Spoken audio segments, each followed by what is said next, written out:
Welcome to Sure Thing. We're Lakey Peterson and Kaylee Gilchrist, two athletes who love exploring the world and sharing our stories. We'll be taking you through the good times, the tough times, and everything in between. Basically, it's about chasing dreams, staying inspired, and having fun along the way. Thanks for hanging out with us.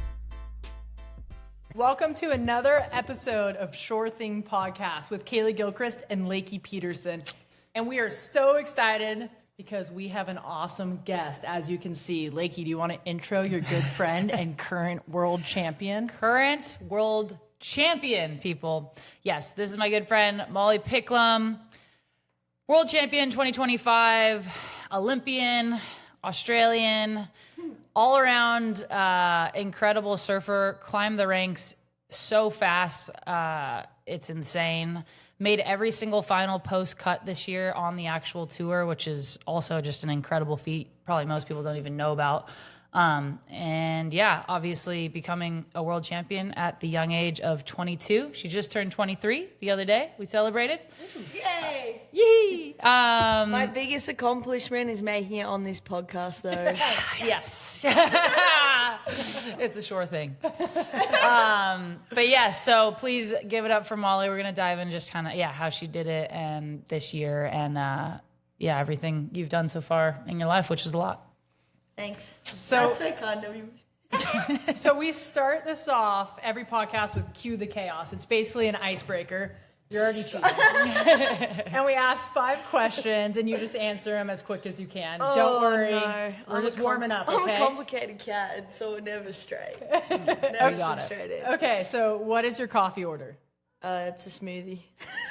You don't drink coffee? No. She doesn't drink coffee. With this energy, I mean, I met Molly like 5 minutes ago, and if you asked me that question, like, what does she drink? I would be either 10 Red Bulls or 5 espresso shots. So that's impressive. Red Bulls for the afternoon, but definitely a smoothie to start the day. Wow. And I love like the chalk peanut butter banana, you know. Yeah, that's a good one.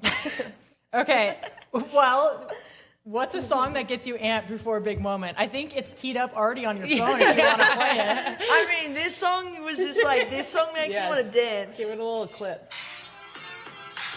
I was kind of already started it because I was getting them hyped. You've got to still wait for you just have to wait for the first line. You got to sing it then. What is the first line? It's coming. Okay.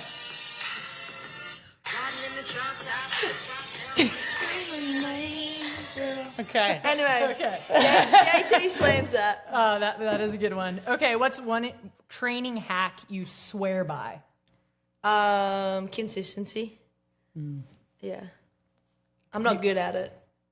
You are good at it. I would argue heavily differently. argue. No. Yeah. All right, what's your go-to guilty pleasure? Just snacking. Everything, anything. Yeah. I'm just like staring over there at popcorn and... We should have brought a little snack bowl for you. Nah, you Get through wouldn't this. Okay, what is one habit, mindset, or quote that's changed your life the most? You know what? It's funny because I think as humans, you have like ebbs and flows of life. So I can't say one, but I think I just feel like every day something or maybe a different moment, it'll change. But for right now, I think it's just like enjoy, smell the roses. Yeah. I love it. Smell the roses. Good job. You completed Cue the Chaos. It wasn't too bad, was it? No, and yeah, it's always chaotic, everything. It's going to be like cue the chaos for the That should just be your life motto at this point. You're just a chaotic human being. I'm the chaos queen. I love it. Oh my gosh. I Well, like that. That's cool. Yeah. Cue the chaos. That's good. thanks. First Thanks, segment. yeah. Yeah, we worked hard on that. That's good. Let's take it back for people who don't fully know your story, Mol. Like, you obviously grew up in Australia. I know your story pretty well, and we're such good friends. But can you just take us back a little bit to growing up, your childhood? What made surfing the thing for you and got you really into it? Because you're really athletic and you're good at a lot of sports and things like that. And I know growing up, you would have had a lot of options of stuff you could do. So yeah, just give us a little bit of your childhood and growing up, and then how you got into surfing and like coming into all the way up onto the tour, really. Like, what got you started? Well, strap yourselves in. I was born and then, I'm from the Central Coast, so an hour and a half north of Sydney. For those that don't know, that's like, there's Newcastle, then there's Sydney, and I'm smack bang in the middle. So it was a sweet, like kind of city to grow up in. And I grew up in a place called Berthaville, which is 15 minutes inland from the beach. And I used to play a lot of touch football. We were surrounded by football fields. And just growing up there, I stayed there from years 1 through to 6, which I don't know what that references to the American crowd. Yeah, but 1 to 6. yeah, Same. okay, yeah. And then I spent just touch football. I would go I guess the beaches were a hobby thing for me. So on the weekends I would go there, and then on Monday through Friday I was just touch football. And I don't know. I would just spend so much time actually away from the beach. The weekend was just the fun, novelty, go to the beach. Yeah. And then I went to high school, year 7, and then that's when I moved towards the beach and actually pretty much on the beach. We got this nice house in Shelley Beach, and that's when I started to join a board riders club. And North Shelley Board Riders, I then just just surfing and in a surf community, they kind of just raised me. And my mum was dating a surf school coach at the time. So again, it was just time and time after time at the beach. And then I was surfing before school, after school. I just loved it. It was different. I grew up playing all around the fields, and then all of a sudden the beach was so fun. So I remember doing that. And then I didn't start competing. I mean, I did board riders, but I didn't start competing maybe until I was 13 or 14, and that's when I started to do your Ockigrom comps and your junior events. Yeah, all through Australia. And I only did 15, 16s, it's under 16s, those events, and I only had 2 years in them. So I was kind of fresh, I don't know, I wasn't that young kid that competed all the way through. Yeah. And how old were you when you qualified? I was 18, I think. Yeah. Yeah. 18 or 19. Yeah. But, yeah. And I guess I went pro juniors, and then it just kept going. I went pro juniors, QS around Australia, and then COVID hit, and I had enough randomly points to start, because then they changed the tiers. It went to the Challenger Series and all of that. Mm-hmm. And then I got to start, start from the Challenger Series, it felt like. Yeah. And then I just went. I didn't make it. Katie chose not to go. So then I got a run. I got cut. I went back, and just kept going that. And then I won. And then you win. Real quick. And here she is. You won real quick from going on, qualifying, and then falling off tour, and then coming back on tour and winning. It was 3 years, basically. I feel like you just went boom, boom, boom. I'm the champ. Yeah. But that's kind of your personality. You're such a little, you've got a lot of grit and a lot of we were talking about this last night, and then I'll let you jump in. Sorry, Kaylee, but you I feel bad. no, she's got good questions, but you asked us. She's got some good questions over there. She's gonna fire at you, and it's don't worry. But you really do have grit, and you were telling me last night, we were just talking about surfing and our careers and what makes a champion, and a lot of people like to give up when things get challenging or tricky or hard, even myself included. But you were telling me, and this is really true, from competing against you and watching you and knowing your story, you just like that uncomfortable zone. And that's what you're saying. And I wonder if you could just touch on that a little bit, because I think that's really rare. But the fact and it's why you're so good in really big and scary waves too. I think you like being in that area and operating in that space that kind of freaks you out, whether it's big waves or just an uncomfortable whatever. It's a toxic trait. Yeah, but I think it's why you were saying, so go into why you feel like that, what, and because it's so interesting. Most people don't have that. I don't think. I nearly want to bring it back. Obviously, you just asked me okay, what was my childhood like? And I think moments like this, it's such a valuable time to kind of look back. And as a kid, I guess what I was I was just such a go-getter. I never stopped. And then I think as I grew older, I realized the things that make me not stop are the things that make me feel uncomfortable. And I think I then just grew into that feeling. I just felt that was my weirdly safe zone, kind of outside of the comfort zone. Right. So I kind of made, I feel like I was saying at Lakes last night, I feel more safe because I'm used to it being uncomfortable than I am being comfortable and completely loved. I think, honestly, a huge challenge for me. And I guess it proves because as I was growing up, the last, I'd say 4 years, you'd say, I started out being a very, pretty cold-hearted. I was such a kind person always, but I was, I just wasn't that emotional. And then as I've grown up, I mean, hormones probably too, but, but as I've grown up, I've really tried to open up my heart and lean into that side of life of just, love and, the softer edges. And I think so it proves that I think I was just... I don't know, maybe born, my lifestyle, my family, the people around me were a little more just harder on the edges. Yeah. So I've that is my natural state, which I think being hard on the edge and not being easily phased is good for like you being outside of your comfort zone, right? Yeah, totally. But I don't know. I don't know. I just feel like I get used to it and I like it. You like it. You have that. You have the push through It that makes me boundary. feel alive. I Yeah. think that's the thing in life that you realize is you gravitate towards, well, I do. I think everybody actually, like you gravitate towards the thing that makes you feel most alive. Because that makes me happy because I feel alive. Yeah. Like, whoa. You like doing hard things too, though. Like I know you. Anything, whether it's surfing or whatever it is, it's like, oh yeah, let's cold plunge because it's hard. I want to do it. I just want to prove that I can do it to myself. And like, Yeah, I guess it's a proving to yourself, which Yeah. I mean, I think that's like that young, like just seeing, being curious, and then also just like the games that you play yourself, like, oh, maybe you're weak or whatever, and you're like, okay, let's see not. yeah, I love the idea of uncomfortable. We on the team, one of our values, one of the quads was fun comfortable. So we just switched the mindset of like, okay, we're always uncomfortable, so how can we make it fun? Yeah. And that you always want to actually enjoy the hardest moments, which seems like what you do Like daily. playing with that, Yeah. So I want to talk about a fun, comfortable time. So you qualified randomly because somebody stepped away. Yeah. So your emotions must have just went so high. Yeah. And then, 6 months later, the cut happens and you fall off the tour. So I kind of want to learn a little bit of the mindset and the range of emotions that happens with professional sports and specifically that 6 months period of your time. Yeah, which is such a good moment to pick out because I think that was like a real roller coaster. It was like up, down, Yeah. like, Which and everyone has. yes, for sure. And I think like sometimes it's a bit easier if you're like up downs are a little more gradual, but that was like quite steep and like vertically down. But yeah, I don't know. I think when I qualified, I think it was there was a big emphasis within my team and in my bubble of like, hey, you didn't get given this spot. You've had an excellent year. You've surfed well. You're surfing great. So, like, not deserve, but everybody's earned it. deserving. But you earned it, Yeah. exactly. And I think that was a massive emphasis. And, like, Glenn Hall, like, my coach at the time, was so great and such a strong, like,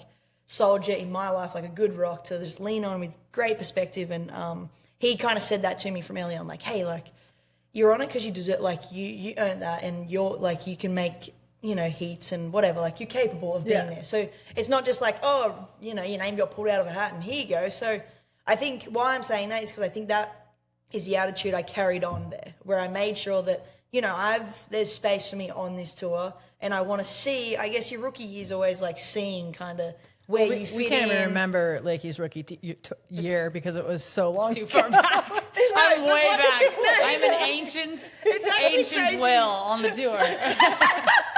It is too Not far even back. though, it's actually crazy how many years you've been on for. Last night, Molly goes, I don't even know anyone on tour from before 2015. And I go, I've been on tour since 2012. So cool. I said I didn't start watching it until then. Wild. But hey, your rookie year is super like that, though. Wait, is, yeah.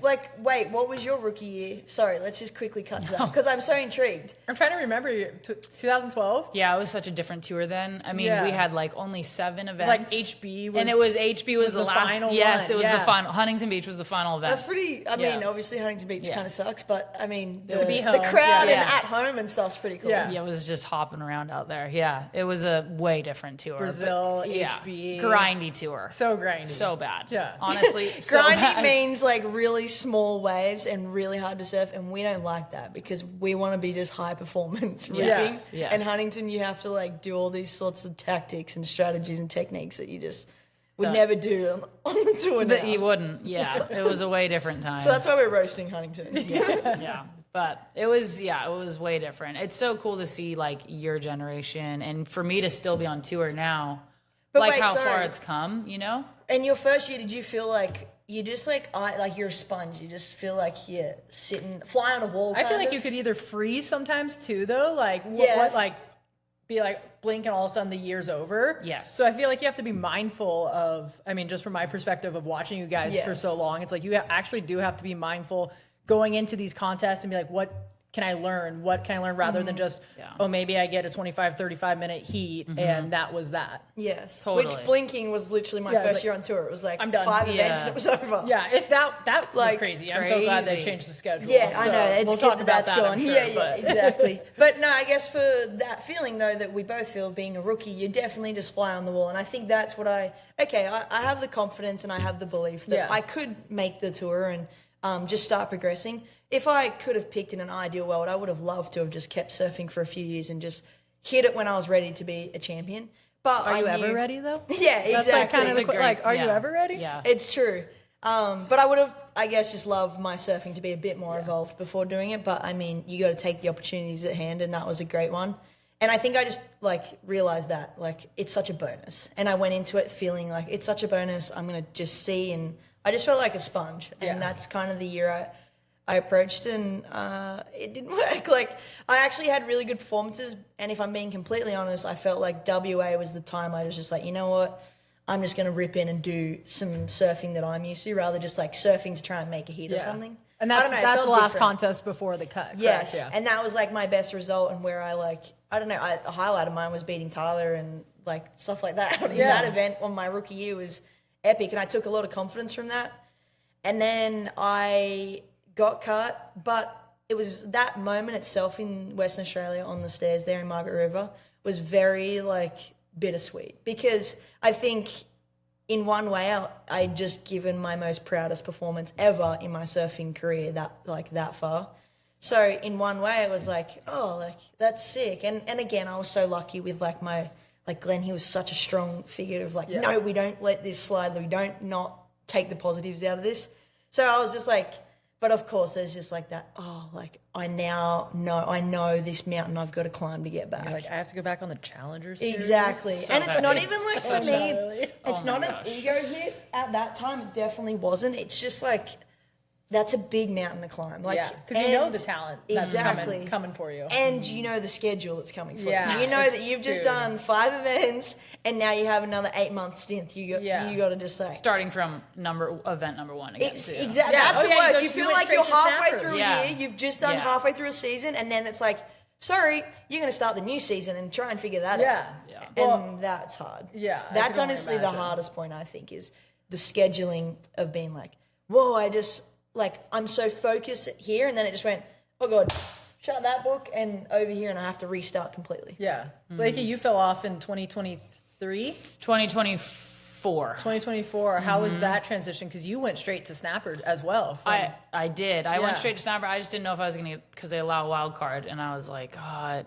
I'm not done. I want to keep going. I wasn't done with the tour in my mind yet. So I went to Snapper, I'm going to do Snapper and then just kind of reassess, because it's such a whirlwind. Yeah, it's And crazy. like Molly said, you do these first 5 events of the year and you're pretty tired by that point. Just the thought of going and starting at zero, again, is pretty hard. And the emotional drainage my you've God. been The through, hardest being part. that close to what you feel like is losing your life. Yeah. I mean, it To is. then- At that point, Yeah. you guys just live, breathe, Yeah. eat. It's so hectic. You literally Surf. feel like you're Yeah. about to lose your life. That's the intensity that it feels. And then you've got to go and mix with these group that have done this great trajectory into their 4-man preseason. heats? Yeah, and they're coming that in. for What? sure. How do you But do that? they've also they're piranhas. You're going Yeah. into, and it's honestly the most annoying thing, because the dynamic change is it's annoying. It's these guys have had their time off, now they're prepping. Yeah. We've just gone the opposite. While Yeah. the target's on your guys' Yeah, back. yeah. I'm sure any girl that Exactly, drew yes. you into the heat was salivating. Yeah. I have chance to beat Molly. Or And you're in beat this Lakey.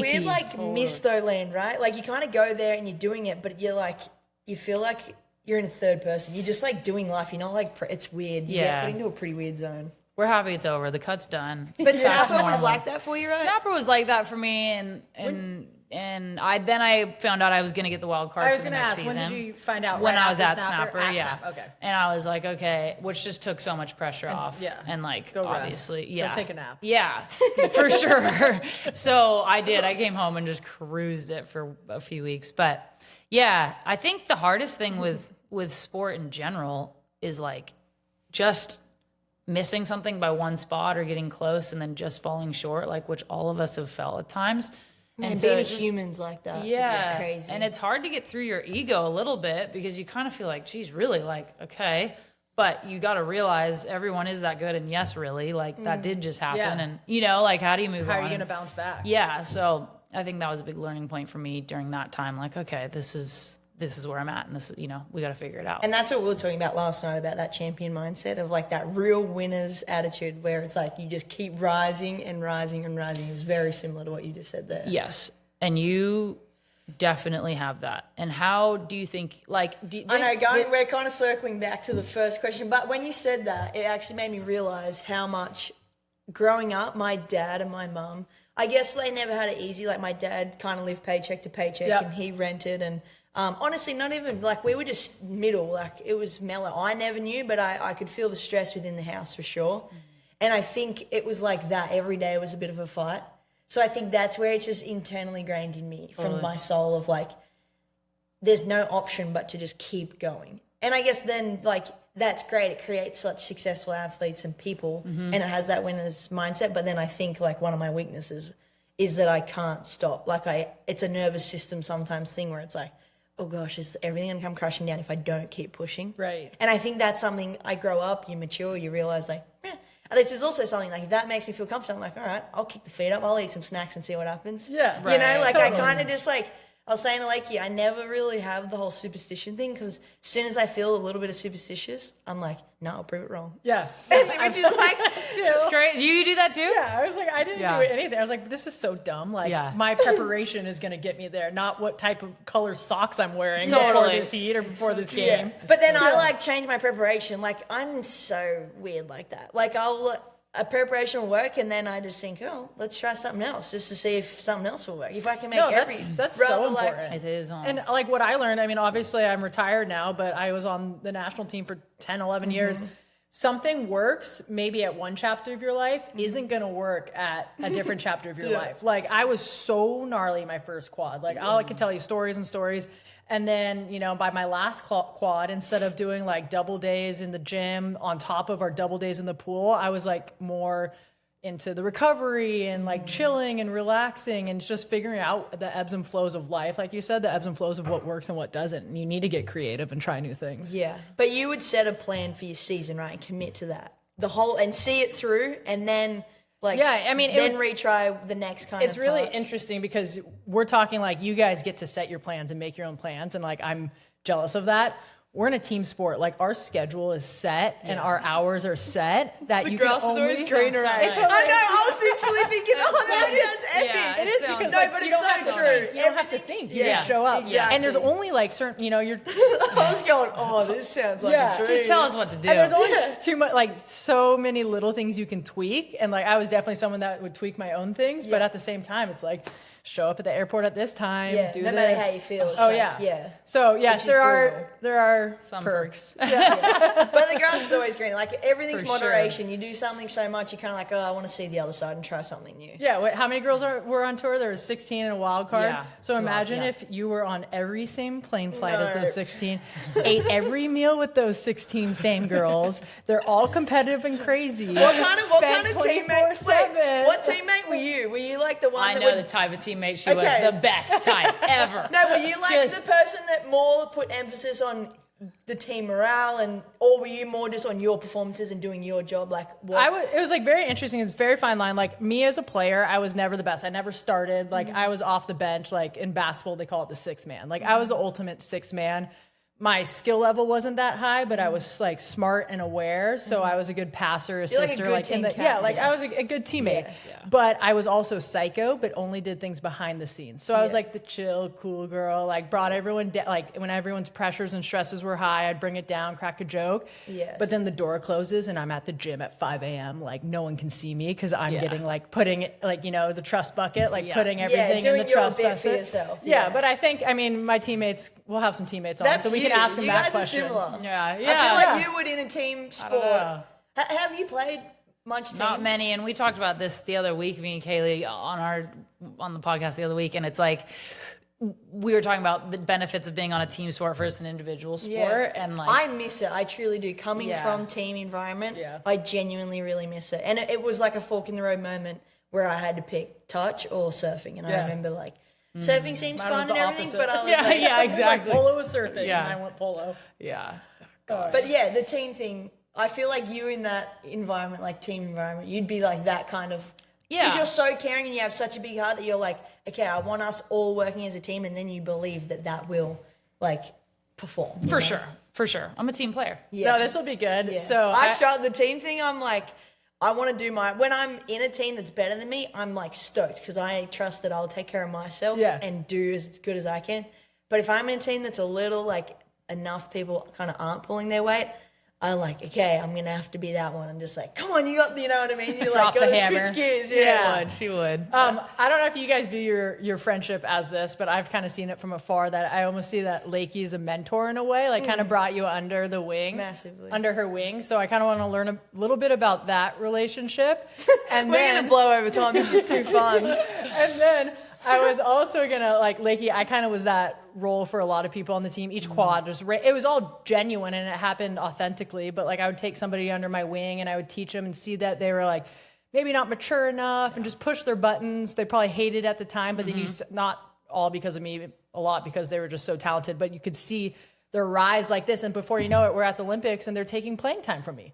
I was like, this girl, like I helped you out. got and you. now I you're helped get you taking there. my minutes. But that gives you purpose, I'm sure. And I was like, it's so giving you the drive. No, I was like so proud of them. And obviously in a team sport, Yeah. you want what's best for the team. And they were definitely better than me by the 4 years of training. But I wonder if you felt that way or if there's any like proud moment when Molly won or jealousy even because you're a competitive athlete. Like, Oh man. Yeah, that's a good question. I mean, so we had the same coach in 2022. I started working with Glenn, and I kind of only got to know Molly because she did half the year that year. And then 2023, we were both working with Glenn too. So like that's where I got to know Molly super well. And she was obviously young and fresh and new on tour and all the energy and a lot of confidence. And Wait, ready? What was your first sounds impression annoying. of me? yeah, I just thought you were. I thought you really believed in yourself. Why can you not say it? She straight up said you were cocky. Yeah, you were definitely cocky. She thought I was like a cocky little shit. Oh yeah, for straight sure. up. You She were. was so polite to you guys listening to that. She straight up.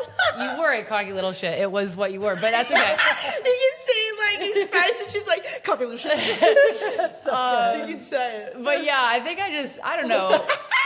Molly's obviously saw it going and fun, and it's just like it was really fun to have Fresh like breath of air. Yes, Gosh, exactly. yeah. Like you get someone new, and after you, like you said, you've been doing it for so long, it gets a little bit stale, and so it was just I just felt like it was such a fun connection because it just was fun, and also I always felt like that she has such a mongrel in her and pushes the limit and really pushed me a lot in especially those 2 years we were both working with Glenn and surfing so much together all the time. It's like, okay, she's just went out and got the psychoest wave at pipe. Like I got it. It makes, it pushes you to be like, okay, I got to get out there and just like whatever and that you my can do zone it is. too. Like you're like, Yes. if Molly can do it, then I can do it. Yeah, like, or just at least I push see you to Lakes go too, there. like if we're at Pipe and we like bought our helmets together and like, Yeah, all right, we're doing this, Yeah. and then or like say the girls will be out there and we typically sit a little wider and just hope that we can kind of get a couple semi away from the crowd. It's never really not crowded, and then I'll like see everybody and like we'll all say hello and then she'll see, I just like,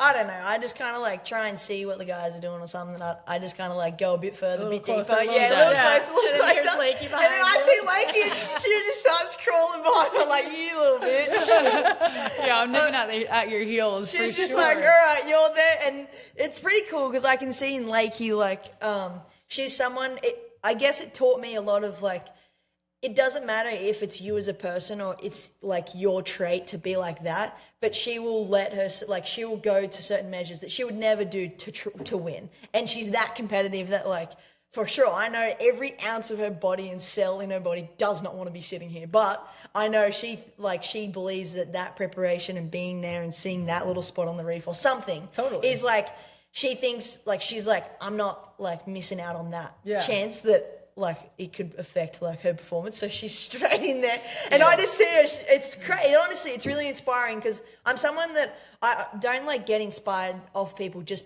the best people. Like I just see like little things that they overcome for themselves, and I'm like, oh, that's crazy. Like that's pretty inspiring, in her own little right. And I see that every time we paddle out. Think about it though, like it's so crazy for your generation, like Huntington. We were talking about Huntington Exactly. earlier. Like Lakey never had a surf, or that generation never had a surf pipeline until they got thrown in.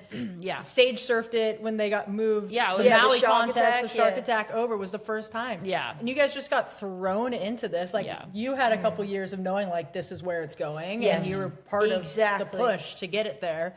So it's crazy. It's a big challenge for sure. Yeah. And I think it's so cool to be pushed by like all the young girls like Molly though, and just feel I don't know, it's just you have to go do it and you have to be uncomfortable and push yourself to do it. And I feel like Molly definitely did that for me a ton, not just in big ways, but also just in surfing. And I feel too, and not that I'm like a mentor to you or anything like that, You but I definitely do are. obviously have been For on real. tour for a long time and And you in know. life too, like you're a bit older than me, you're married, and like there's also a life side of it. Like I said, we're humans, so there's like a whole life side that I get to watch and have like a really good, solid person around for me to just like see and watch and like take bits and pieces of things that, And we are competitive, very, and I think to talk about maybe the 2023 J-Bay. I was gonna bring that up. Yeah, I know it was on the note, so well, it might I'm be always good. on the veteran side because I'm a vet in my my- world. you're my- So I had to bring up Lakey's victory in 2023. But it was such a cool heat because me and Molly made the final at J-Bay, and you were kind of coming into your form, I feel like, and I hadn't won an event in so long, and it just,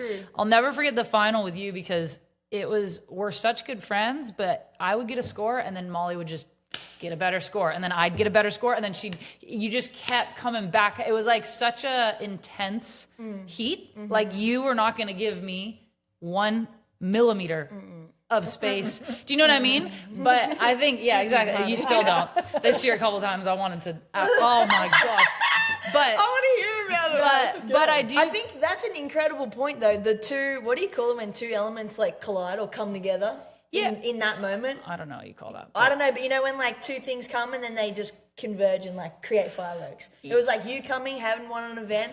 I was like made a final. I'm fresh, like want to try and rack as many wins up, whatever. I'm hungry, and it was just like boom, the collision. Yeah, but I think it just shows like the respect that you have for me and I have for you. Of like, you're not going to give me an inch because I wouldn't want it any other way. You know, Yeah, that's what you want, though. That's Yeah, what you I wanna want. get Yeah, pushed. but some people with friendships and when you're competing, it can get a little like, not that you're going to give them an inch, but a little like, oh, I don't want to be too psycho right now on this person. I Like, don't we're want to grab friends. your leash. Yeah, exactly, exactly. So I don't know. I just thought that was a cool final and But did you grab my with leash? you She probably at did. Lowers. I grabbed your leash on accident. Allegedly. It's okay. If Taylor Pitts ever listens to this, I grabbed her leash a couple of times. That's amazing. Shout out T Pitts. We miss you. But yeah, so I don't know. I thought that was a cool heat, and I just thought I think every time we compete against each other now, it's like pretty savage. You don't give me too. That's why I ended up grabbing your leash. You're like sitting too close to me. I didn't even know it was there. I was like, I love when we're talking about like you mentoring me. She mentions the time that she flogs me in the final. Well, and yeah, wins. I was gonna help. I was gonna tee her Oh, up for God. that one. hey, help a girl out. No, that Let's was bring it back so to you. Let's sick. bring it back to you. What else we got? Oh over no, there? as if. Come I was on. just joking, bro. That was sick. And I think though, back to Kaylee's point of the mentoring though, of also like how lucky, like we travel all year together, and like I'm with these girls for more than I am any of my family or friends. So it's pretty cool, and honestly, it's something that I genuinely wake up and feel so lucky. I think it's what makes it the dream job is that I'm surrounded by like such cool women and just good people. And I think for me, that stuff's like, it really like means a lot to me. So yeah, to have Lakes and, you know, look at her as a surfer and a competitor and as an athlete, she's a true athlete. And I think there's a lot of professional surfers, but Lakey, I feel very similar to her in a way that we're athletic kids that chose surfing rather probably core surfers that then just progress through to professional surfing. So there's a lot of things, and then just the way like Lakes goes about life, can have fun, but also serious, and she runs a household, and like the woman she is someone that I aspire to be outside of the water, and I think those things, it's cool. It's like, so it's a really cool story, I think, where Lakey, we're competitors and stuff on tour, but I don't know, she's a bit older than me, and I'm just so grateful to sit under like a wing of such a person, such a human, and it's really cool. Yeah, seriously. I mean, it's been even from afar. Like obviously, I've known Lakey for I don't even know, 20 something years Yeah. now. Don't age us And I so just, hard. I follow her, like watch her all the time, check in here and there. But then watching just you guys from afar, it's been fun to see. And I just see so many reminders of how cool it is to be a vet for somebody new and helping them on their journey. So I want to ask about something that obviously is a soft spot in my heart. It's the Olympics. So you qualified in the surf world and you qualified the year before. So in 2023, you were the top 2. Did you get the first or the second? Do you remember? Top 2 Australian to qualify. Yeah, I got the first. Okay. Yeah. And the other was Tyler. Tyler. Yeah. Yeah. So, Me, Tyler, Jack Robinson, and Ethan Ewing. Yeah, that's epic. We had a crazy team. yeah. So you qualified for the Olympics, and obviously for me in my water polo world, that's what you dream of is an Olympic gold medal. But the Olympics were only, since 2016, I think they were announced. 2020 was the first Olympics. So it wasn't this like lifelong dream that you probably had. Your lifelong dream was the world title and winning a world championship. So how was that kind of switch of like, oh my gosh, wait, I'm going to the Olympics. I'm representing my country. I'm going, trying to win a gold medal, something that only happens every 4 years. Was it similar? What are the differences of a world title? Talk us a little bit about that journey. I might honestly get a lot of hate from our 2 absolute Olympian queens and you watch it, the magnitude of it and everything. But I think for me, like you say, I've grown up in 2 sports, all my sports never looked at the Olympics, I guess soccer and stuff, but I never looked at the Olympics. Even as a kid, my family, we never really put it, it wasn't really a thing. And I'd hate to say it, but I mean, it's true. And no, it's so true. And I think for me, going in the Olympics, I was honestly felt like I was taking it in more than what I was living out a dream. Yeah. In that sense. Yeah. And I think it's hard for a lot of people to hear because it's oh God, what are you doing kind of in whatever. But at the end of the day, I'm such an Aussie and I was so honored and it was so different to represent your country and have the whole weight. It's so different to what I do on tour. But the experience was just the coolest thing ever. And I think having that honestly has inspired me and made me realize the magnitude of the Olympics. And now it's an absolute dream of mine. Exactly. So I think before it wasn't, and me going gave me that spark and just, I don't know, you can't, it just gave me that horizon to look at. Yeah, I think for those that don't know, the Paris Olympics for surfing was actually held in Tahiti at Chopu. That's the other thing too, So you right? didn't get the full experience either, so. Not at all. We did a little walk, but honestly, it felt like we were the gimmick of the Olympics a little bit. It was oh, here's your little march. And I mean, honestly, they tried to make it the best, but it felt like we were it was a piss take, kind of.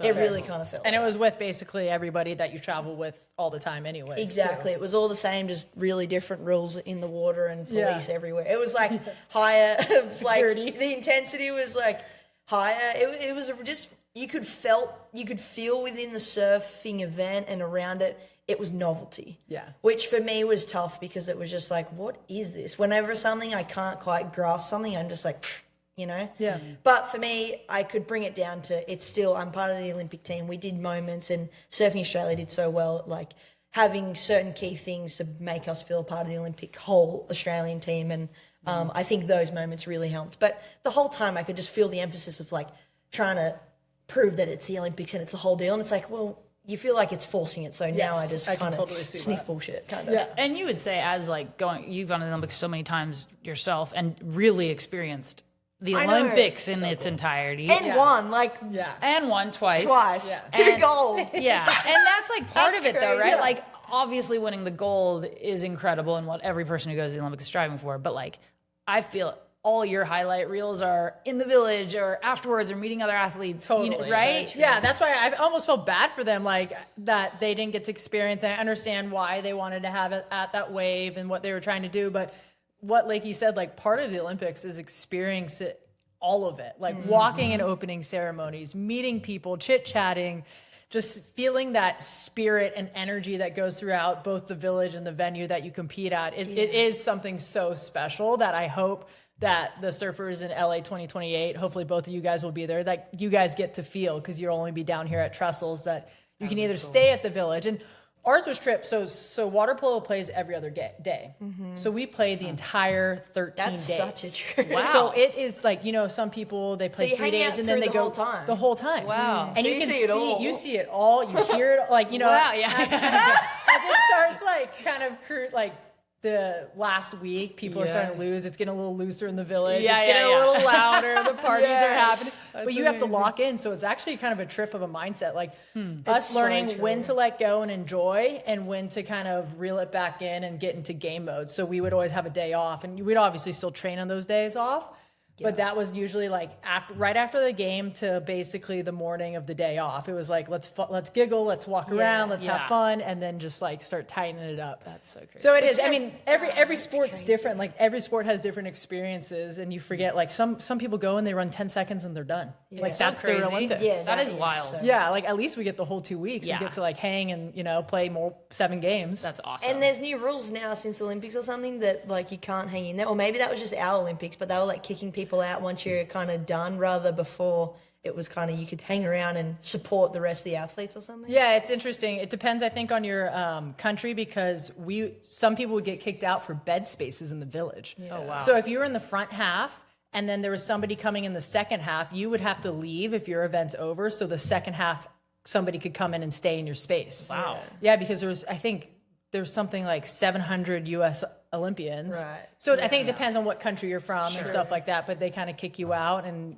that's obviously, you want to hang and like party in Paris. Heck yeah, and you you're made it getting all the way kicked there. out. So Yeah. true, exactly. So everyone's experience is different, but I would argue that just being a part of it was like one of the coolest I mean, things. it proves that the Olympics is high performance side, and then there's like the whole experience. Because even hearing you say that, I was like, "Whoa, so much value if you're going to build a team around you to have someone that knows what to expect around the Olympic Village and how to turn it off and on." Because if your first time's there, you're not turning it off.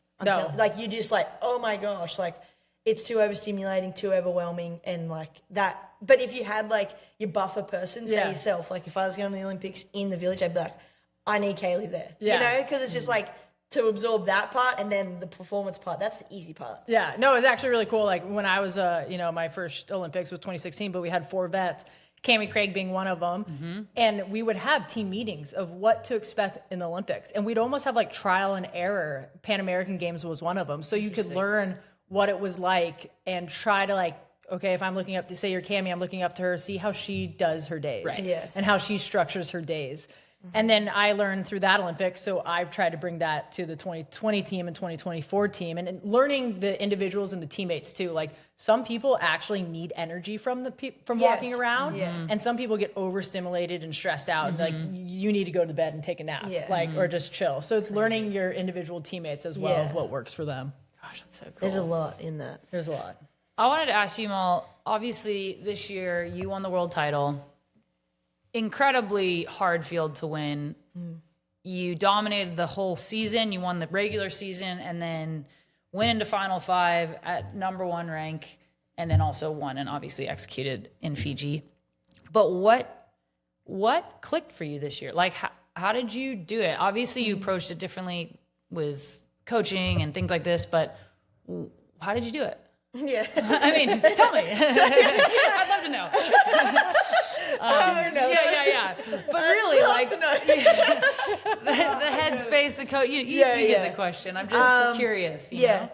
Well, let's bring it back to the regular season, and then we'll talk finals because I think finals was definitely it's a story in its own. it's its own crazy. little pool of fish there.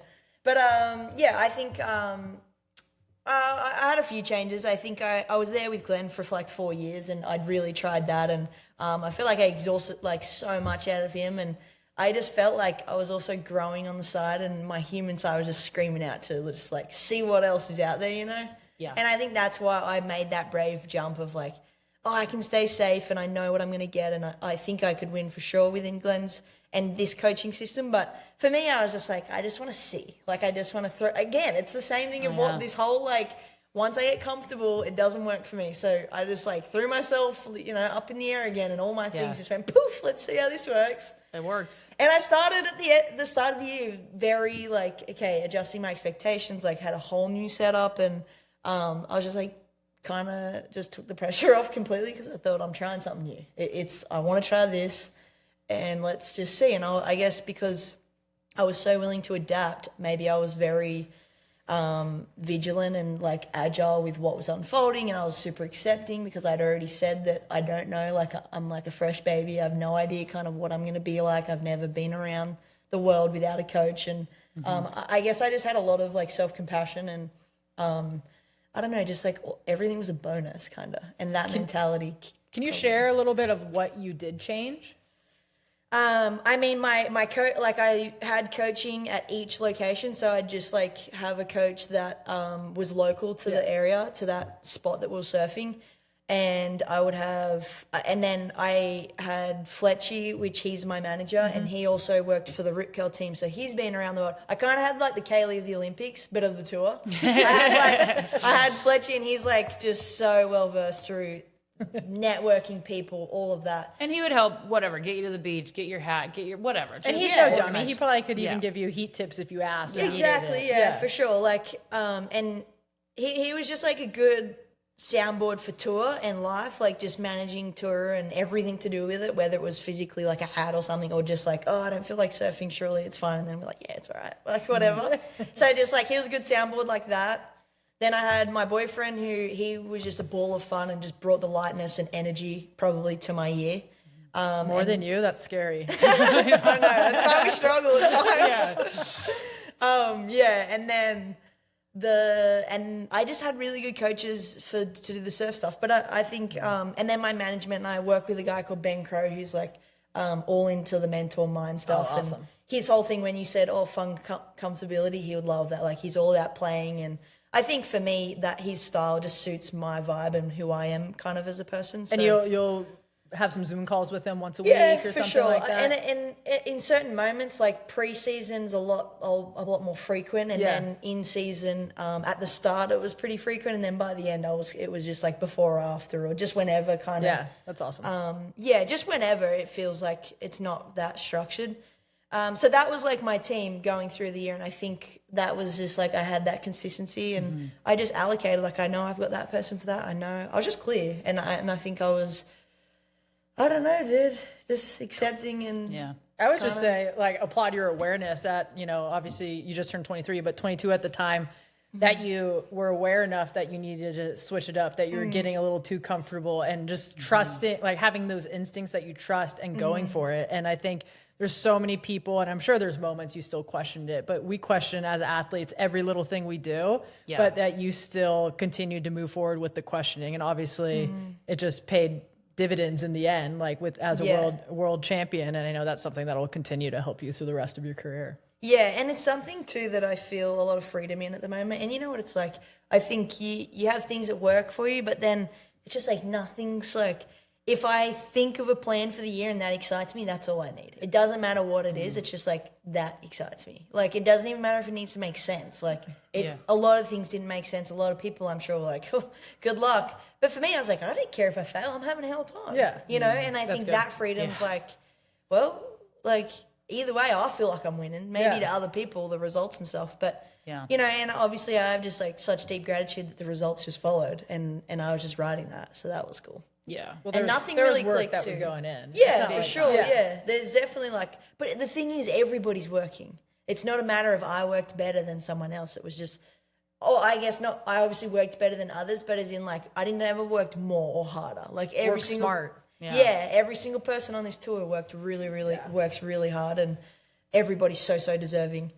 You really just did it your way. Yeah, and it's At interesting. the I end don't of the day, know. which is really cool. Like, But then I do think like everybody's doing it their way, but the way I did it, I don't know Kaylee from the outside, but there was this real aura that came about like, whoa, Molly just did it your way. And it was like, for me, it's quite funny because I look back and I'm like, I never remember thinking I need to do it my way. I was just kind of like doing what makes me smile and what brings energy to me and just what made me, I guess, feel comfortable for finally. Like, But I don't know, it never felt like I don't know, I guess reflecting, it made me look like, no, that's not what I did to just like, this is my way, I did it my way. I just like went and like was being me, just doing me, What and I felt guess, right. because really you go and do what you think's right. Sure. But it's like for some reason people aren't looking being like, oh, you're doing it your way. Yeah. Which maybe it's because I just stepped left field and it was a bit black and white, like, whoa, this is so different. So it had a little bit more noise that whatever, but I don't know.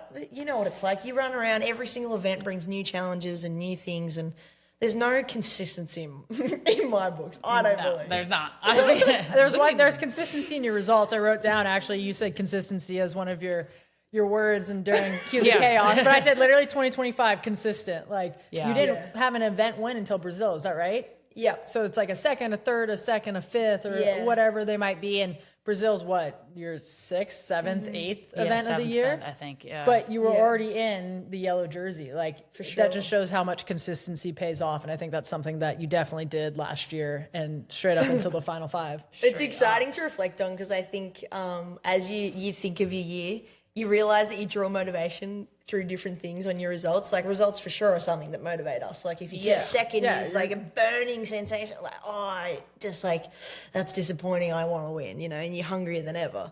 And then if you're like not making quarters or something, you're like, I just want to make quarters. Like it's like the constant game. There's always It's why we something. love There's competing. always something to reach. Yeah. Exactly. And I think for me, I really struggled with the middle of the year. I think it was a story that WSL was grabbing onto and a lot of people would be watching me. And it became this big story of that I can't hold a whole year and put a full season's effort in. I just would always like have a crazy cracker start. Then I would just plateau. And then it was like, I'd just sneak into the 5. And for me, it annoyed me a little bit because I was just like, well, I guess for me, I didn't feel like I changed myself. Like I just kept doing my things, but this whole story got created. And then I was like, all right, well, I'll just put more emphasis into the middle and I guess getting a couple of results and then coming to Brazil. I really love Brazil. That wave and that win was so special to me.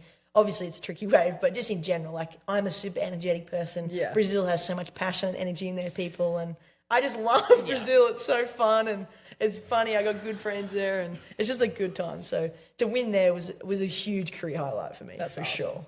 yeah, you were stoked. Yeah, and I Got to think, carry out. yeah. That was sick. Yeah, that that's was rad. sick. That was Yeah, cool. like So he was good. there She to was cheer in me the up. final. Yeah. Yeah. Which that even those moments, like some people you see come in and like people don't know, like, oh, you got to cheer, like they got no one cheering Yeah. them up, So I think like it's special the fact that I have people that genuinely want to cheer me up. Yeah, it's And just a testament to your character Yeah, and your and guys' that's, like, relationship. for sure. And I think those moments are the most proudest too. Like even for my first Sunset win, like I had Tyler and Brisa, which like, I don't know, it's crazy because they're genuinely stoked for me. And I see a lot of people like, well, you pick people up just because it's like, oh, you're the champ. But to have an actual genuine connection with all these people, I think is one of my proudest achievements within my life probably as a human in that way of like, I genuinely just like am so inspired by the women that are around me and like, it's just really cool. But I think that comes from you being genuinely stoked for them or us. Yeah. Like I know if I win an event or whatever, you genuinely are so stoked for me, even if you lost or whatever. And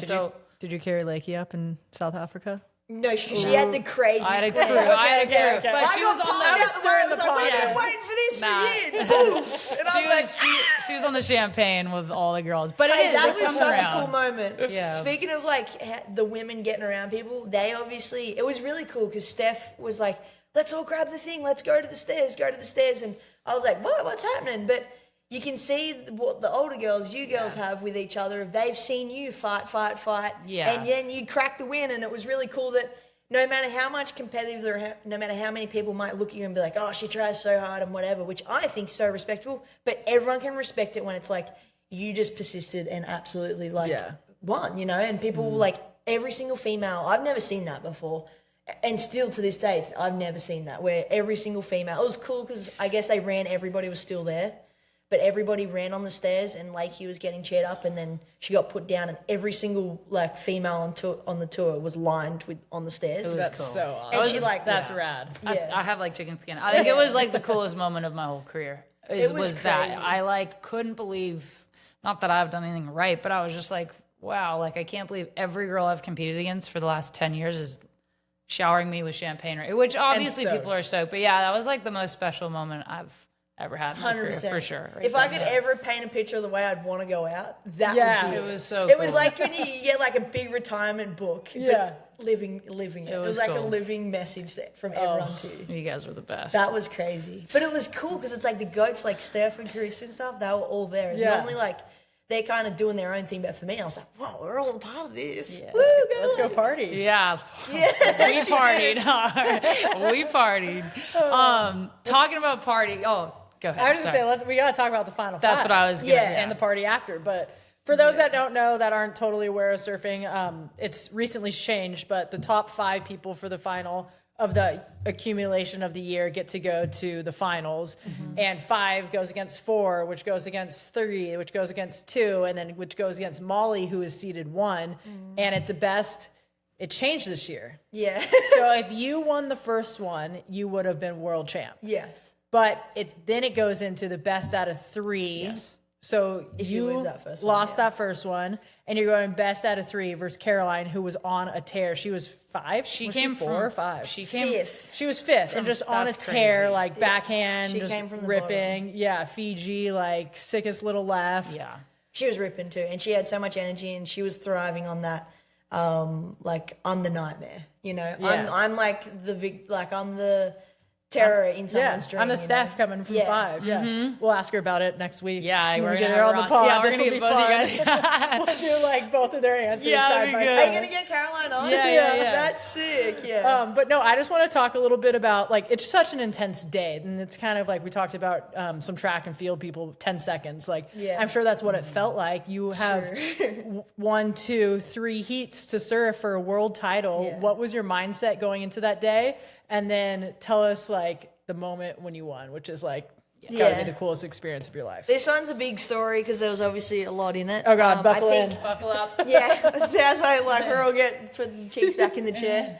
I remember, again, I like to start with a narrative of what was happening at the time because it does shape a little bit of where I was at. And I think everybody from home I could feel at home, I actually just wanted to leave because I was like, everybody's anticipations just making me a little uneasy. But they were all trying to be so respectful. And Like be going to the coffee shop. They're like, let's go, Mom. Yeah, let's go. Or even Every sometimes day. too of just like, oh, like you're doing, like you just feel it. Honestly, no words could even, like, you just feel the energy around everybody around me. And I was just like, I just need to go and be in my bubble that is my safe zone around these types of situations. Like even being around my mum, like she didn't even know how to act or what to say because she was she was just like so overwhelmed that, oh my God, you could actually do this, you know? And so it was just time. Shout to out leave. Danny. Yeah, shout out Danny. But you could just feel like everybody around me just didn't know, like, because it was just like this big moment of like, oh my God, this is like, it's just such a weird thing, I guess. It's not fathomable for a lot of people that it is actually potentially going to come true. And anyway, so it was like time to leave, and I left, and then it was like the whole story of you're only 2 waves potentially away from a world title, like 2 waves, 30 minutes. Well, they love to stir the pot. They love and get the- the storylines. Yeah. But that's what it was, and everyone was looking at me like, yeah, you've only got 2 waves in 30 minutes, and I was like, God dang, only if you knew. I've got to pack 16 boards. I've got to pack all the things so I'm prepared. I've got to pack a helmet. Like, it ain't just 2 waves in 30 minutes, all right? So true. That is I've got to so pack true. all this stuff. I've got to get to my plane on time. I've got to make sure I get to the island. Like, there's a lot I'm focused on right now. Don't miss the boat to the wave. Yeah, exactly. So there was a lot more to the process than just in 2 waves in 30 minutes to win. And anyways, and then it was like I got to do my 2 weeks, like my 10 days of preparation. Red Bull had us there early because there was a swell, so I actually went quite early and jumped on a bit of a swell that went there, and then the waves just went. Right. And it was Feel the dead pressure. flat. I went so hard because the forecast was so clear that it was going to be firing, and then dead flat for a week and a half. And I got heat stroke, and on like day number 3 of the trip, there was like 4 days I didn't even make the best day. And I just surfed so much, and then I got sick, and I came down with, I don't know, some illness, and I was wiped out for 7 days. Like, I was pretty much bedridden, which the first, like, 4 days, I was actually like, oh, this is sick. This is sick, literally. But, no, like, I just thought it gave me a process of every day. It was very clear of just, like, eat, sleep. Rest. It was just, rest. Like, get your energy filled, as I think if I didn't have that, it's like this, like, you're just waiting around. Yeah. But for me, it was like so, like, I had stuff to do. Like, I had to make sure I rested. So it kept me busy in a weird way. It kept my mind, like, in one, like, settled and focused in a good space. And then I think I believed that my energy and things would come back. And then as we were nearing, I realized, there's a bit of a hole to my, like, process. It's keeping me confident here, because then all of a sudden I was like, oh gosh, I don't feel like it's day 2, 2 days leading into the comp, and I couldn't even, I'd do a turn, I'd take off, do one turn, and the fatigue in my legs from fighting the flu off and just in my body, I couldn't hold a bottom turn to like do a second turn. And I was just like, so cooked, and the waves were tiny on that day too. Yeah, I was just gonna say, remind me, when did they ran a little later in the waiting period, right? Yeah, it was on the last like 3 days, like within the last. Which has to be like signs or blessings in disguise for you too, for just to sure. recover even more. Yeah, exactly. And then it was also too a weird aspect because 10 days, like at the start of the waiting period, they always do the opening ceremony, and it was like kind of a big woohoo. We're doing this, like get all the feels, you know, like watch the opening ceremony, get all your juju flowing, and then it was like, oh, see, I didn't see any of the WSL people for another 10 days. Oh or my like gosh, yeah. 6-7 days, and it was like, oh, I kind of wish, honestly, I was thinking like, oh, I reckon it would have played in my favour if the opening ceremony was, if they just like did it 3 days before the comp, but they just stuck to their schedule if we do it the first day of the waiting there's period. Stagnant energy. Yeah, around the nothing whole was island. moving. Yeah, and island time was very much like, to be fair, even the stimulation you get from normal city life has me a little bit more high performance than what island time of just laying around. Like, I mean, obviously I was trying to tick my body over, but I couldn't do much. I was really, really tired. So then as I'm nearing 2 days out, I'm starting to assess, like get my ducks in a row of like, all right, it's kind of getting to go time. I've got to figure out actually where I'm at, what I'm capable of. And I just was like, ooh, like I lost a lot of confidence because I thought I was going to be more energetic and have more to give than what I had. And I spent a lot of time just sitting down and being like, okay, this is fine. It's what I've done all year that, okay, I don't care what situation I'm in. I just want to know what I'm dealing with. So then I like, okay, I'm dealing with this. I got this. This is where I'm at. So then the next day, the day before, which we had a little bit of inclining swell, and I remember I just flipped it on its head and I went, all right, I'm taking bonus mode. Like, I feel so flat and no energy, and I'd do a turn, I'd be like claiming it. I got all these videos. It's so funny. This is I'm the like, practice heat, huh? Yeah, That's actually epic. Yeah. this is the practice heat. So then I'm like, all right, well, like I can't do it. just brass it. You're good. Yeah, and then I was like, flipped it on its head, and there's like these videos. I'll do like some turn. It was like pretty shit, really, for my standard, but for what was my standard then, it was good. And so then I was like claiming and I was playing with it. Yeah. I was like doing the fun comfort thing, you know. The other girls are like, what's Mom? going on? She's Something's getting, happening like here. this is, she's lost it. I mean, Yeah, they're looking at me just going, oh gosh. And you know what's funny? Because in all the practice sessions and this and that, for sure, all the girls are sizing everyone up. Yeah. And I find a lot of enjoyment in that because I just think you don't even know, like you Yeah, don't know yeah. what's going to come tomorrow. Totally. And not that, and I don't. That's the pleasure of it. That's the fun for me. I actually don't know what I'm going to bring tomorrow. Like I think a lot of people that would scare them or intimidate them. But I'm like, I don't need to beat you now. I'm just going to try and beat you tomorrow. Yeah. You know, so I was strong and I had a lot of mature about that. I was very like, I don't need to win today. I Yeah. don't need to win in this surf. But for me, winning looks like I just do some floater, like some shitty turn, and then I'd be like claiming it, like, woo, you know, to my team. And we're all laughing. Like, That's so because they're good. just thinking, oh, God. I mean, Like, your sports psych must just be so stoked on that. Because, Yeah, I mean, totally. you really like realize you have a dream of how you want things to go in the biggest moments, and they never go that way. You are Yeah. never 100% healthy. You are never Yes. feeling your best, but you have to prepare for those moments, and you have to prepare for really any obstacle that's going to come your way. Yes. And whether you knew it or not, you were, I'm sure, prepared for a crazy flu, heat stroke, 10 days Yeah. bedridden. yeah. Totally. Which I In a think way. is why at the top they say the whole like 90% of it is mental Yeah. and 10% is talent. Because at the top, everybody's talented. Yeah. That's like the given. But at the top, it's like your edge is your mental game. And I think, honestly, from early on, it's funny how into it I am. Because early on, I remember thinking like, what? Like, I don't know, this whole mental thing, like, I don't know, if Totally. I rip, We're all- if I do a better turn, then I don't care what she's Yeah, thinking, we were what I'm all thinking. young and ding dongs sure, at some for point. Yeah. Felt the same way. 100%. But then it really is that. Now I feel more than ever of like, I actually I'm not so watching what I bring physically. I'm just watching internally and making sure of bits and pieces. So you woke up final day. How'd you feel? Yeah. So then leading in, night before, I had the full like, not a freak out, but not night before, that second night, I was like, oh gosh, and then just flipped it on its head and went, all right, I got to just take where I'm at, that situation. Then morning of the final, I had a terrible sleep because I was actually sleeping at the Marriott, Yeah. off Tavarua Yeah. for the 4 nights because I just wanted to get away from like the weird style vibe, and I wanted Marriott had a bit more stimulation, so I was just like, I think it'll be better for me there. And so I went there to just try and build and whatever, and I was working with Tom and he was like trying to just switch me on and just get me moving. And They'd FaceTime me, like, because I was home and Tom was there working for Red Bull for Molly and everyone, and Molly would be doing like whatever, like little mobility sessions, or Molly would FaceTime me on the table. It would just come on the FaceTime. It's just her face in the hole, like dripping out. Tom's like, "Hi, babe." Like, anyways, continue on. It's pretty cool like that. That's actually Yeah. funny. That's like the connection that we have. But anyways, and then so I slept terrible, and again, it was just like. It's all just adding to the storyline at this Right, point. I love like, it. What else can go wrong? Yeah. At this point, it's nearly more exciting. What else can go wrong? Then I wake up and I was like, didn't sleep much. And I actually didn't sleep because I was thinking about it. I just didn't sleep because the bed was different and the aircon and I was cold and like just those sorts of things. But anyways, I woke up, the alarm went off and it was just like, there's no choice. Today's the day. Wake up and start your exercises. And honestly, you know what it's like on comp day. It's very just like process driven. You get up, you get up, you got your thing. You know you're gonna surf. You're doing your surf. You first one out there watching the sunrise, and then the flows were going. Did you watch the heats or did you go back to Yeah, so I guess how my day unfolded, I woke up, I moved the body, then just got the team. Our team was pretty epic. We were firing. It was pretty funny.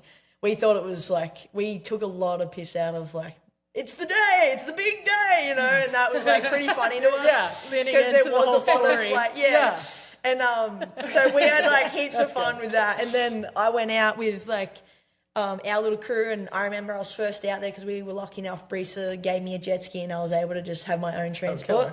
And Jack and I, we were the only guys out there, and just like watching the sunrise. And I really was like smelling the roses, but not intentionally. And I like when it's not intentionally because it's just like the best. Because you're actually just happily present and not in your head. And the sunrise was so crazy. And I remember the first, like when I was waking up and just like how crisp, you could just tell it was the day for it. Like you could tell the ocean was going to be beautiful. It was going to be the right day. And yeah, and then that kind of started on a good note, I guess. I didn't get that many waves. I guess my free surf wasn't It was that slow. great. Yeah.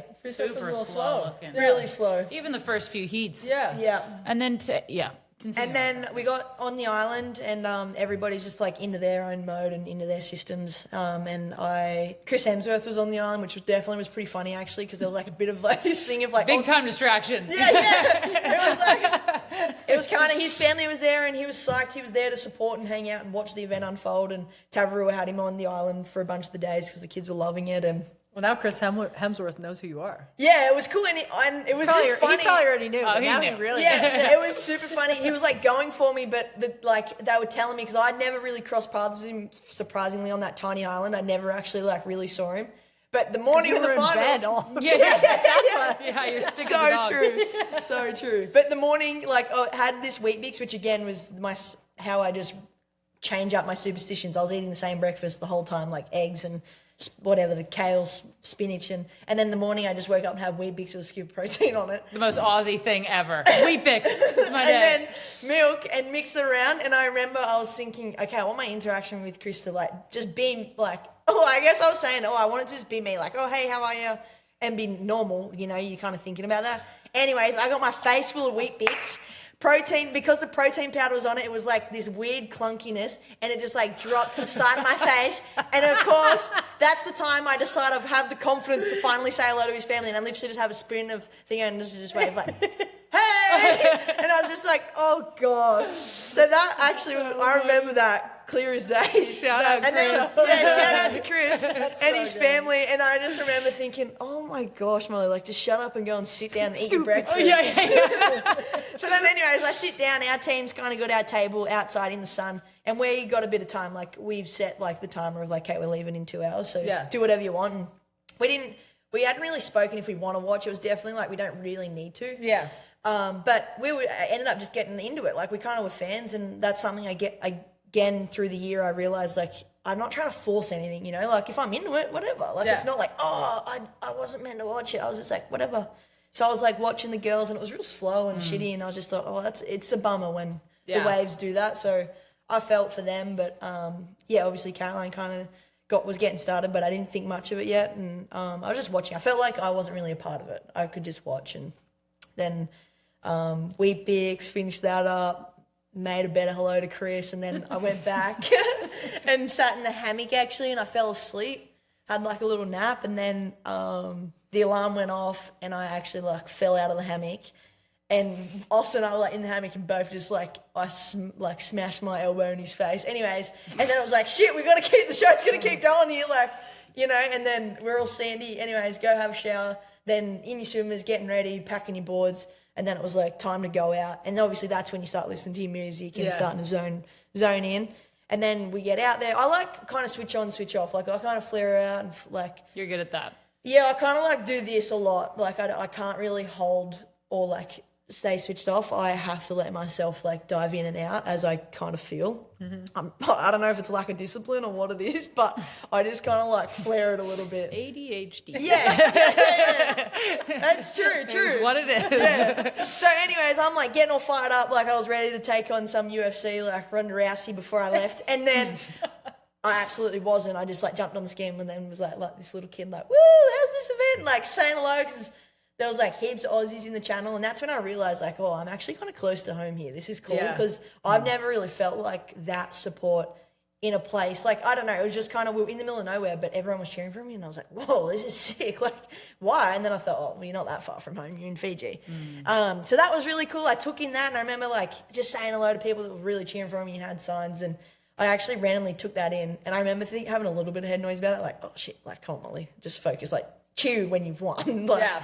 But anyways, and then sitting, watching on the jet ski again, just like watching the waves, and then the prep just started. And I definitely will say when I got out there, it was Caroline's world we were entering. There was a lot of momentum and talk, and you could just see like the Caroline mode where, and she just thinks like she can't step foot wrong. Right. And she's just like, this, clicking. oh yeah. And just like where she gets that little sass machine on, and I'm like, whatever, like that's you, that's sick. I'm actually stoked for you. I don't care who I verse. Like, Yeah. I'm psyched for you. And then I remember getting on the boat to get my rashi. It was starting to get to that time. And I needed to use the boat to warm up because obviously the jet ski wasn't too big enough.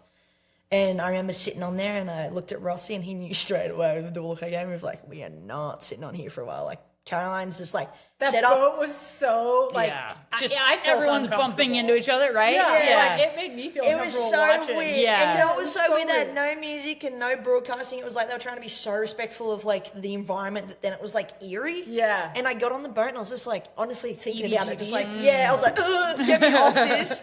And then I was like seeing Caroline and she had like, it seemed like her whole setup and I was like, I don't want to be anything to do with that. So I was like, I'm out of here. So then I grabbed my rashi, got off, and then I just was like back with my Aussie crew and back on my jet ski, and we were just having a hell time, like whatever. Like, it's pretty fun for us. I have a good light kind of team. I get excited thinking about it. It's like fun. But and then I mean it came go time. Yeah. Take us through. Let's zoom in a little bit on the heat, and you start. Yeah. Take me through a little bit of just Caroline winning that first heat and like your back's up against the wall now. Just that, take me through that moment and then coming back. It out all of it. builds though from that weirdness because that then flowed into my heat where I was kind of like, ugh, that's gross. I just want to get it started rather being super focused. And I think I was a lot erring on the side of like, I just want to surf. Like I just want to get away from that and just like I just want to warm into it, which to be honest, I'm not that proud of. I think I wish I could go out just straight into A+ mode and like at the top rev, but I didn't. I was just like, oh, I just want to get away from that and just like find my mojo rather just like coming in with my mojo. Yeah. So I started off on the back foot for sure. And that's where you saw like I wasn't like didn't have many strong waves or. You fell a couple times, right? What's that? Yeah. Or I guess my first time I used priority and I fell that first Yeah. one. Which obviously for everyone like would say, oh, but for me, I find that so funny because it's like whatever, yeah. But then I like go out and then I was just like, oh, I just want to complete a wave, which then you can see I just like complete a wave and just want to start chipping away because I had already lost my chance for a good start. So then I like come back around and then it kind of just I never got going really. Yeah. So you lose the first heat, you never get going. Caroline's flaring at this point.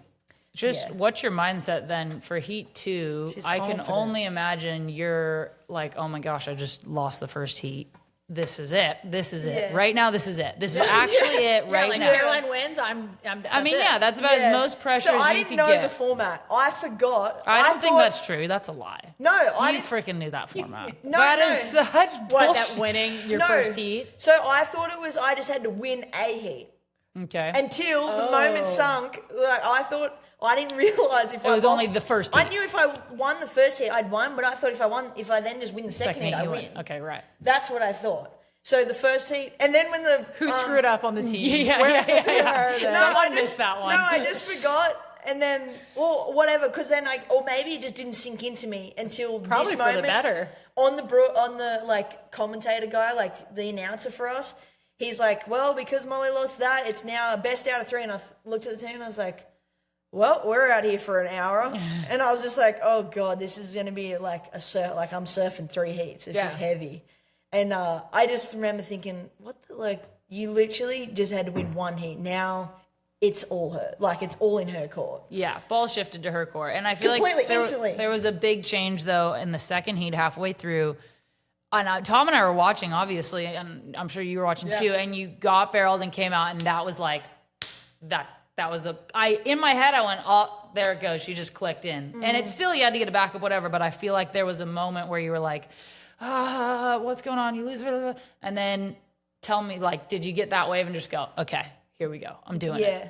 I think it all started like when I'd lost the heat in the kind of the second heat before we'd started, because there was also a 30-minute delay where it was like, what do you do? 30 minutes in the water, do you get out? Do you stay in? I don't want to be soggy and stale. So there was like a lot going on anyways, but for me mentally, I didn't dive into that far, to be fair, about that. Oh, I've lost whatever. For me, I was like, you haven't lost anything. Yeah.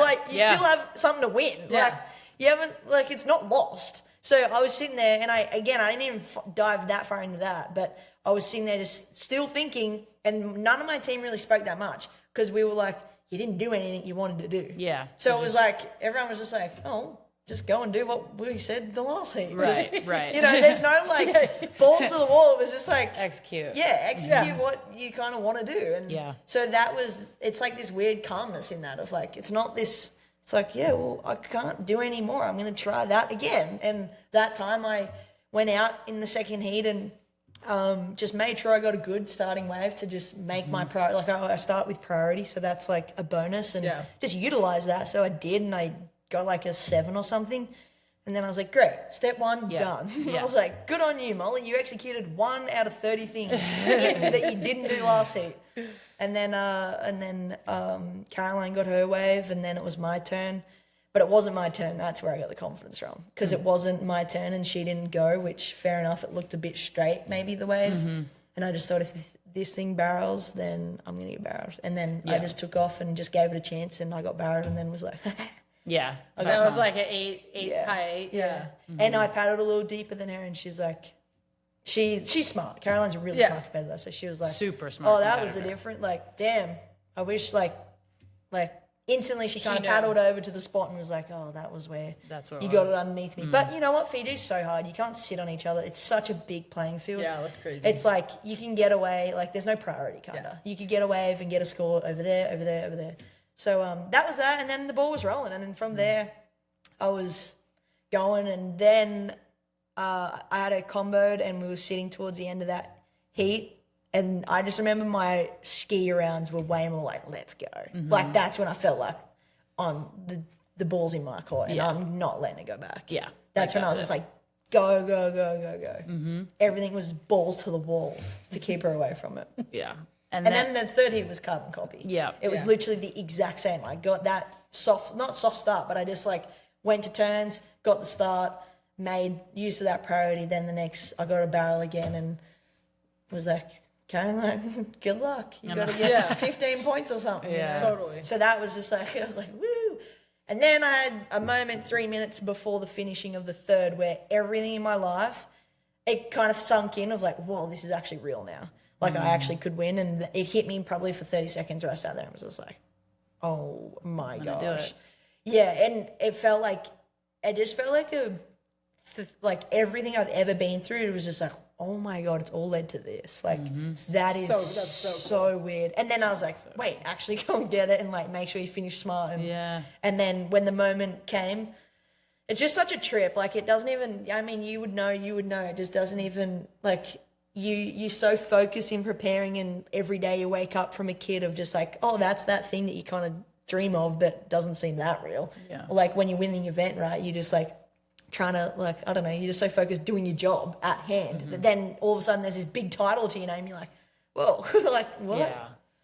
So then you just sit there and you trip. You're just like, whoa. And then I remember, I just love to celebrate it. Like, I had a great team there. And You I were just, screaming. It was Yeah, right. It was all Yeah. time. It was Your all boyfriend time. was cracking me up. Yeah, he was loves on it. fire. Yeah, that was awesome. He's like right in there. He didn't even know what to do with, like, Yeah. he couldn't even fathom it. And I guess it was a bummer, like, not a bummer, but I went to go stand up and I was like, oh, I can't see anyone. I got to wait for the wave to, like, go down. And then I came, like, up on a wave and then I stood up and was like, yes. So cool. It was That really was so cool. Yeah, it was so pure, your emotion. You kept saying, like, I just can't believe it. I just can't believe it, which I'd imagine that is how it feels. You just can't freaking believe. You just Yeah. Like, you believe you have Did the it. ability, but you don't believe that, like, I don't know. It's just Moment weird. almost, Yeah. Like, I want to know, I mean, I'm sure you had an epic victory lap, both party in Fiji and then back at home. But for at least me, like after every Olympic Games, there's always been this like, rough patch, like maybe post-Olympic depression or what's next. Like I just achieved my life goal. Like now what do we do? Like you did that at 22. Did you go through that at all? Or are you already revving back up and you're like, I want more of this. Like give me more. I'm salivating. Like I can't wait till the next year. Or is it a fine line? Like, do you still have that same desire as you did last year? Like I want to know about how the mindset is after the party and after the noise. yeah. Well, I'll be super transparent. The noise hasn't settled down until I know in December. I've been really busy. I've been really showing up for my sponsors and trying to give back and, all that sort of stuff. So I've been really busy. I think a hard thing is, like, your purpose is very tied. And my identity, like, I definitely, like, identify with being an athlete and being healthy. And I think, like, obviously just straight after it, you're just taking care of the bare minimum of human needs because you're just so busy. I'm just trying to get sleep and I don't know, like it's just like it's kind of tapered down. Like it hasn't been like a real clean cut. I've just just been working still and doing stuff to the point of exhaustion, and now I'm exhausted and chatting to you girls, it's just epic to like look back and reflect. I've had moments to reflect and it hits me at times of like, oh my, like when I'm driving my car, I'm like, what? Or like someone says like for me, it's such a trip that there's a world champion from Central Coast from my hometown because we've had like Ace Buchan and Macy Callahan and Glenn, Matt Wilkinson. We've had some crazy surfers coming from there, and that baffles me a little bit that I was like kind of the first one to bring it home. But yeah, and then I guess the thing that I struggle with the most now is just that like I'm so used to ticking over and having that purpose and that drive every day of being healthy and striving for something that I haven't picked up the tool yet. It's not even possible to bring that energy to try and tick over as a professional athlete while trying to do this whole like brand side of what I've just achieved. But yeah, so I think it's very just like, It'll slowly start revving up. Like, fortunately for you guys, your first contest isn't until April. Yeah, which I'm so grateful for that length of time.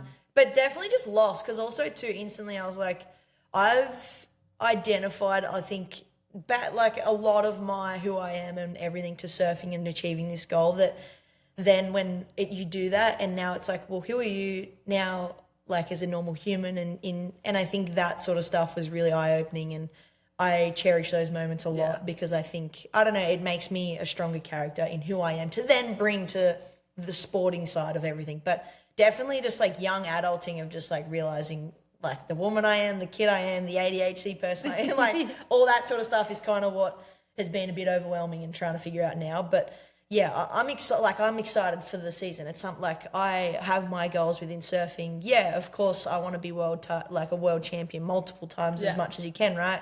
And Olympic like medals, I would love to win gold and just do that for my country. That would be so epic. But I think for me, I just have like so many little personal goals that just keep me ticking over. That's the key. Well, congrats, Piccolo. We're proud of you. Well done, buddy. Yeah, thanks. You Thanks for deserved having it. me. You earned it. Yeah. Well, we have one last question. Unless you have more than wrap it up. You're feeling good? I'm feeling good. There's so much in There's this. so Wait, much. we could do like part two We and really then talk could. about life. No, I know. There's so Like much. as female It's crazy. athletes, there's so much there. It's crazy. So Hey, much. you come on again anytime. Yeah. Yeah, I'll be back. We're going to end it, our segment to end it. It's called Let's Wrap It Up. So it's one last question for you. And it is, if you could give one piece of advice in a voice memo to your younger self, what would it be? In a voice memo, I like that. One thing I would say is there's no right or wrong, and there's more color in what you're doing. I think for me as a person, I'm very like, I strive in black or white. Like if I'm comfortable, I'll go like uncomfortable, whatever. So for me, it's very much like just take a moment, pause. There's more color than what you can see. I love that. And I think that's something that like relieves a lot of the pressure to realize like it's all good. Amazing. Molly Picklum, everybody. Thanks for Thanks coming for on. having me. Thanks, you guys.